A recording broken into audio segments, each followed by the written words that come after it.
All right, welcome back to the next webcast. I know it's been a while since we've had one. I do apologize for any noises you hear in the background. I'm on my hall duty, kind of down by the cafeteria, so you might hear some music in the background, people walking by and this sort of thing, but not a big deal. So today we're focused on a portion of what you read for today, and specifically dealing with the Aryans in India. And their arrival and how they're going to bring some very key things that are going to last in India. So the last time we were in India, we talked about the Indus River Valley civilization, which probably ended around 1750, and then the Aryans are going to arrive shortly after that, probably around 1500 BC. Okay, so a little hint as to what these people were like, certainly very warlike.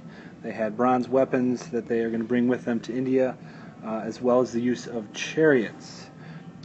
So we're going to click to the next slide here and see where they're coming from. So this is another group called the Indo-European peoples that came from northwest of India.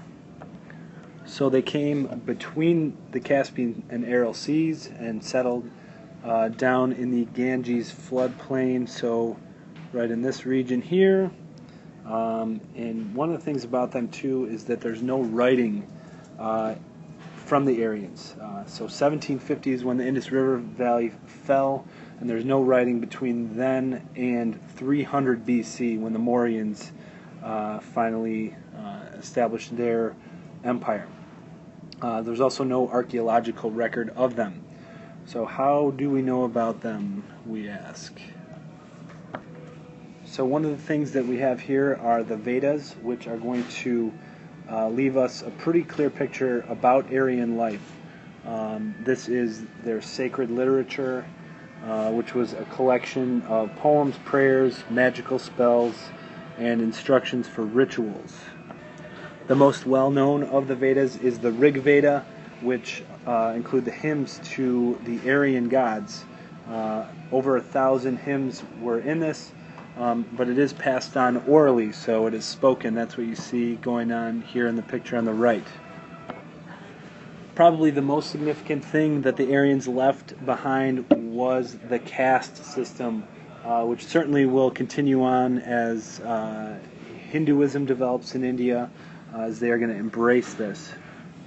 So you can see that with this caste system, you have at the very top, or the top three categories in this case, are the Aryans.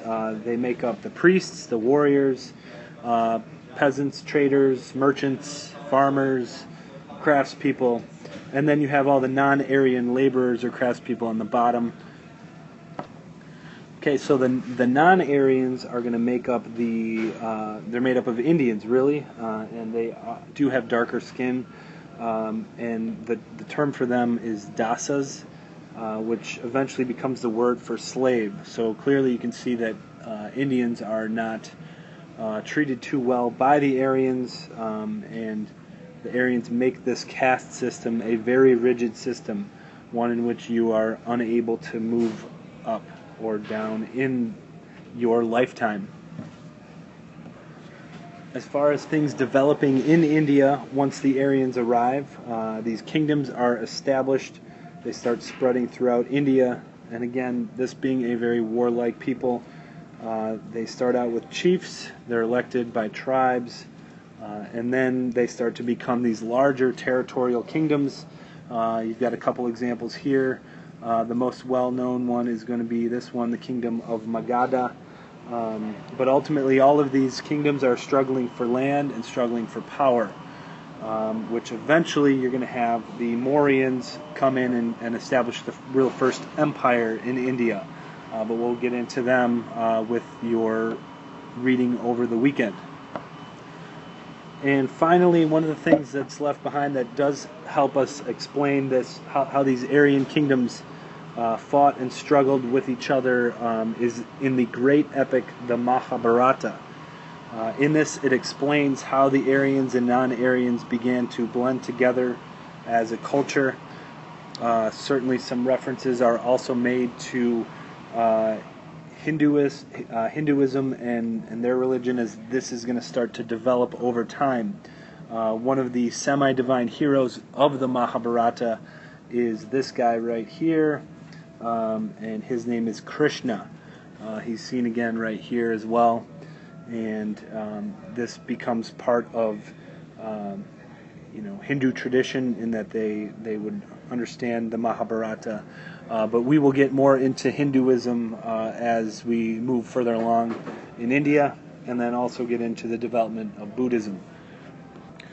All right, so I told you it'd be quick. Some of the stuff you read about already, but I'd like to wrap it up by actually having you log back into my website and click on the little reflection from this section. And so please fill out this little Google form. It'll only take you a couple minutes, and you'll be on your way. Also, please don't forget to bring all your research tomorrow to the computer lab as we are going to begin typing our outlines.